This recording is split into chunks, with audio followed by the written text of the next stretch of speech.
بسم اللہ الرحمن الرحیم۔ تبارک الذی، بڑی بابرکت ہے وہ ذات، نزل الفرقان، جس نے نازل فرمایا فیصلہ فرمانے والی کو، علی عبدہ، اپنے بندے پر، لیکون للعالمین نذیرا، تاکہ ہو تمام جہانوں کے لیے نذیرا، ڈرانے والا۔ وہ ذات بڑی بابرکت ہے جس نے اپنے بندے پر فیصلہ کرنے والی کتاب نازل فرمائی تاکہ وہ جہانوں کا ڈرانے والا ہو جائے۔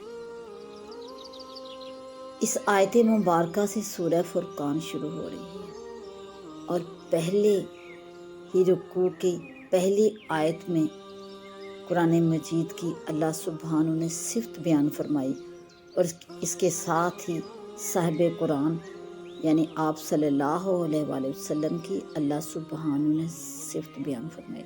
ارشاد فرمایا کہ وہ ذات بابرکت ہے جس نے اپنے بندے پر فرمان یعنی فیصلہ کرنے والی کتاب یعنی قرآن نازل فرمایا، جو حق اور باطل میں فرق کرنے والا ہے، اور واضح طور پر ہدایت کی راہ اور گمراہی کو متعین کرنے والا ہے، گمراہی کی راہ کو متعین کر کے بتانے والا ہے۔ یہ قرآن اپنے بندے پر اس لیے نازل فرمایا اللہ سبحانہ نے کہ وہ جہانوں کے لیے ڈرانے والا ہو جائے۔ اس میں آپ صلی اللہ علیہ وآلہ وسلم کو نبی مبعوث فرمایا، کن پر؟ قیامت آنے تک جتنے بھی جنات اور انسان ہیں، ان سب کی طرف آپ کو نبی مبعوث فرمایا گیا۔ آپ کو دین حق دے کر اللہ سبحانہ نے بھیجا، اور اللہ رب العزت نے اس بات کی طرف واضح طور پہ اس آیت مبارکہ میں اشارہ فرمایا۔ آپ نے حق کی تبلیغ فرمائی، قبول کرنے والوں کو، جو حق قبول کرتے ہیں ان قبول کرنے والوں کو بشارتیں دیں، اور جو قبول حق سے انکاری ہوتے ہیں انہیں ڈرایا اور بتایا کہ آخرت میں منکر کا برا انجام ہے۔ جس نے اللہ کے بھیجے ہوئے دین کا انکار کیا، اس کے لیے جہنم کی آگ ہے۔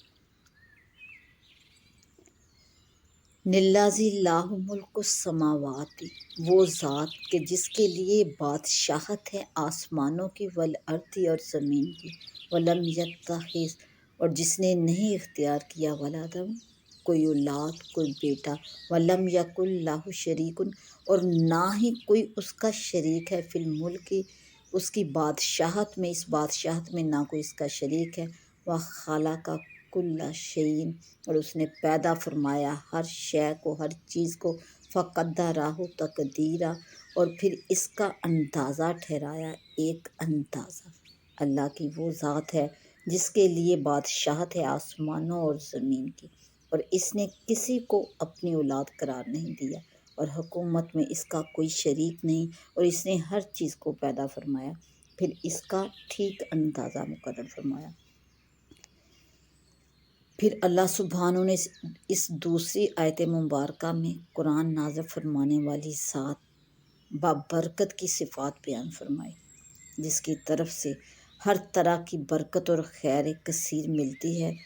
اس کا ارشاد فرماتے ہوئے اللہ سبحانہ نے اس آیت مبارکہ میں ارشاد فرمایا، الذی لہ ملک السماوات والارض، جس کے لیے بادشاہت ہے آسمانوں اور زمین کی، ولم یتخذ ولدا، اور اس نے اپنے لیے کوئی اولاد تجویز نہیں کی، ولم یکن لہ شریک فی الملک، اور اس بادشاہت میں اس کا کوئی شریک نہیں، وخلق کل شیء، اور اس نے ہر چیز کو پیدا فرمایا، فقدرہ تقدیرا، یعنی جس چیز کو پیدا فرمایا اس کی ساخت اور شکل اور صورت کا ایک خاص اندازہ بنایا، اور اس کے اثار اور خواص بھی پیدا فرمائے، اور ہر چیز کو اپنی حکمت کے مطابق اعمال اور اشغال میں لگا دیا۔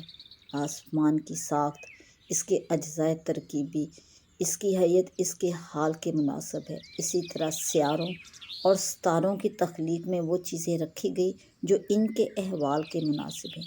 زمین اور اس کے پیٹ میں پیدا ہونے والی جس چیز پر بھی نظر ڈالے، ہر ایک کی ساخت، شکل، صورت، نرمی، سختی وغیرہ، ہر حالت اور ہر صفت اس کام کے مناسب بنائی ہے جس کے لیے اس کو پیدا فرمایا۔ زمین کو نہ اتنا رقیق مادہ بنایا کہ جو کچھ اس پر رکھا جائے وہ اس کے اندر ڈوب جائے، اور نہ پتھر لوہے کی طرح ایسا سخت بنایا کہ اس کو کھودا نہ جا سکے، کیونکہ اس سے ساری ضرورتیں انسان کی ہیں۔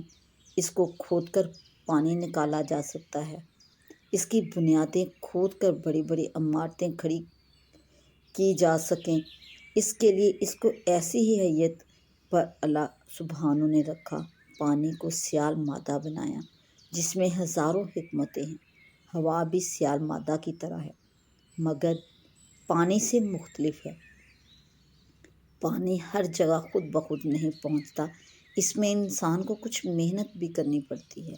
ہوا کو قادر مطلق نے اپنا ایسا جبری انعام بنایا کہ وہ بغیر کسی محنت عمل کے ہر جگہ پہنچ جاتی ہے، بلکہ کوئی شخص ہوا سے بچنا چاہے تو اس کو اس کے لیے بڑی محنت کرنی پڑتی ہے۔ سبحان اللہ۔